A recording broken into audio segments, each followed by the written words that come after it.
জলে কুমির, ডাঙায় বাঘ, এই নিয়ে সুন্দরবন।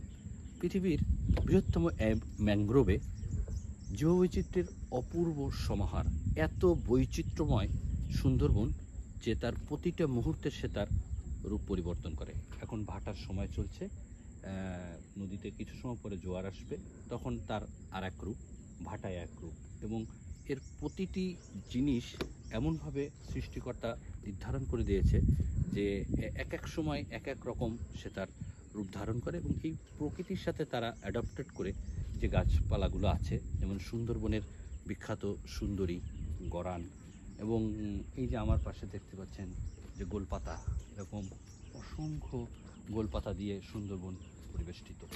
আরও যে জিনিসগুলা, এই সুন্দরবনের মধু, যখন মধুর সময় আসে বাওয়ালিরা আসে এই বনে মধু সংগ্রহের জন্য, এবং তখন প্রচুর পরিমাণে তারা মধু সংগ্রহ করে।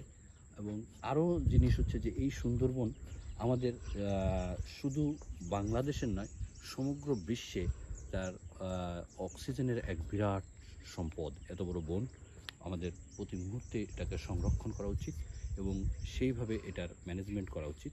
যদিও আমরা ওইভাবে করি না। আমাদের ট্যুরিস্টদেরও যখন আমরা এই বনে আসবো, এই বনের বিভিন্ন দিক খেয়াল করা উচিত, যাতে এই প্রকৃতিকে আমরা কোনোভাবে ডিস্টার্ব না করি, এখানে পশু পাখিদেরকে আমরা ডিস্টার্ব না করি, তাদেরকে আমরা নিরবচ্ছিন্নভাবে এই বনে থাকার অধিকার দিই।